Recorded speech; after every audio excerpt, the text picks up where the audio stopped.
in this segment, we're going to do politics, but instead take a look at campaign ads that caught our attention and maybe give us a little window where we might go between now and November. And what's, I think, very interesting about these spots is many of them coming from Republican groups that are supporting, wait for it, Joe Biden. I want to bring in RFL executive producer Larry Epstein to show you some of them. Before we do this, Larry is the gatekeeper to topics. So if you have an idea for a subject you'd like us to cover, if you have a guest that you'd love to have us have on the program, go to Larry's Twitter handle. It's right there, Larry EP13. We're going to keep it up during this segment. And again, harass Larry. That's the goal of this segment. All right, Larry, let's start off. The Lincoln Project.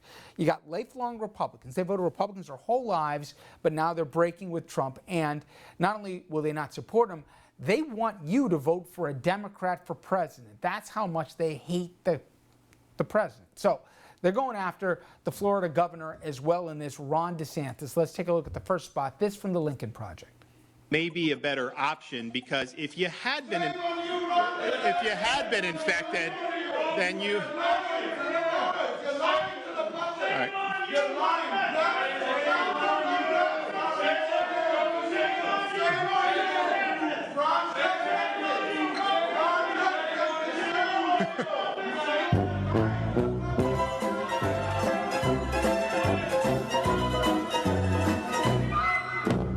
I'd seen it before, Larry. I even get uncomfortable watching it.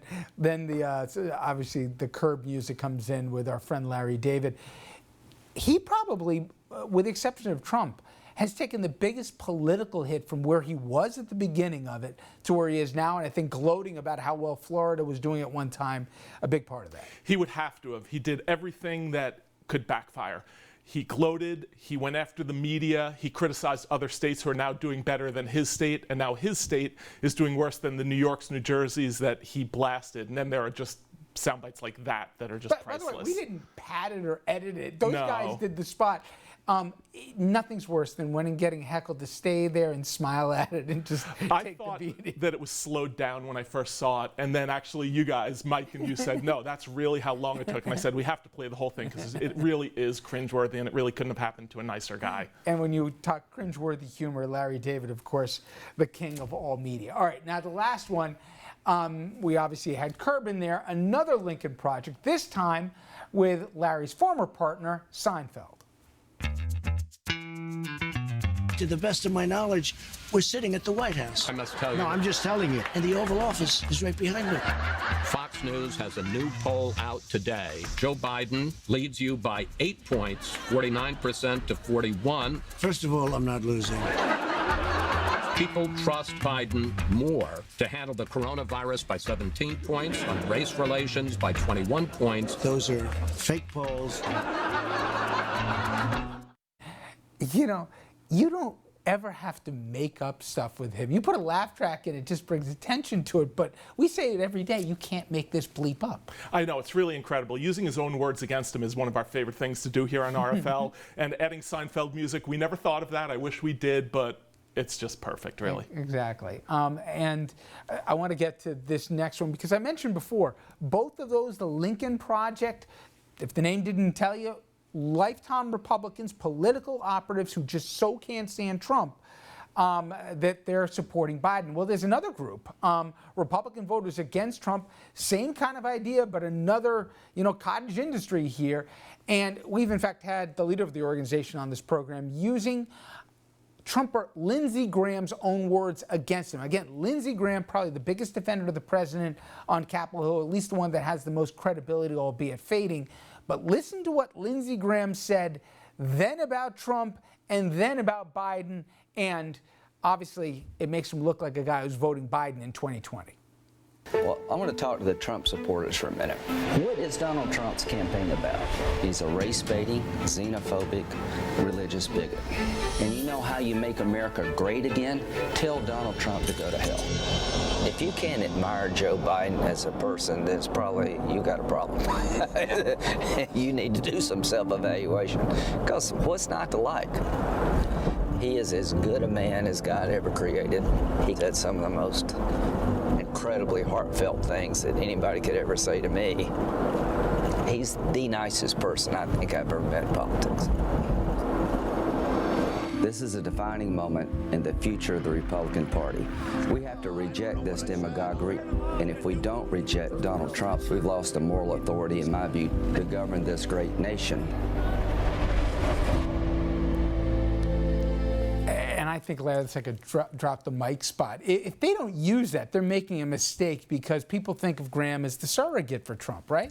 Yeah, and whenever you have a president who is running against 16 other candidates, whatever it was, you're always going to have some sound bites that you could mine to use against him, but these are particularly gratifying, especially because Lindsey Graham, he has a law and order background, a JAG, Navy prosecutor. Then everything Trump has done, he has supported, whether it's trampling on the Constitution, getting rid of checks and balances, and Graham has been right there in lockstep. But then you look back 2 years ago, he hated Trump. 4 years ago, he loved Biden. So it couldn't happen to a more weaselier senator.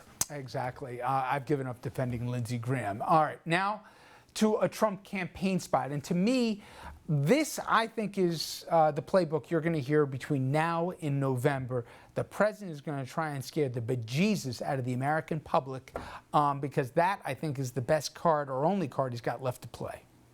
Seattle's pledged to defund its police department by 50%, even including a proposal to remove 911 dispatchers from police control. Joe Biden said he's absolutely on board with defunding the police. Listen closely. Yes, absolutely. Hello, you've reached 911. I'm sorry that there is no one here to answer your emergency call, but leave a message and we'll get back to you as soon as we can. Crime will rise significantly. I'm Donald J. Trump, and I approve this message. And we've seen different variations of this spot already, that you elect Biden, basically the streets will run wild here. For whatever it's worth, it's not remotely true. Biden has already pushed back and said he will not support defunding the police here. In fact, they were the ones who, he supported Clinton with the COPS program, putting more police in the streets, etc.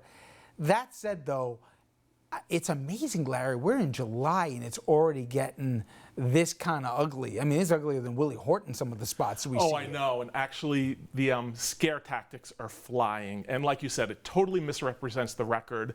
And also, I don't see what he has to gain there, but clearly it started on July 4th, Mount Rushmore, the law and order, the streets are out of control, and Biden is with the far left. Biden, according to Trump, might as well be with those Portland protesters camped out and wrecking things, because he's trying to paint him as a liberal, hating the cops, and that's what all of these spots are. And like you said, it's all just variations on a theme. And we really heard that starting from Trump's inauguration with that huge crowd.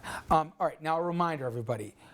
Again, you want to see us do a topic on this program, you see we take reaction from you, we listen to our viewers, or if there's a guest you really would love to see on the program, hit Larry up on his Twitter account, and that is the best and most direct route to do so.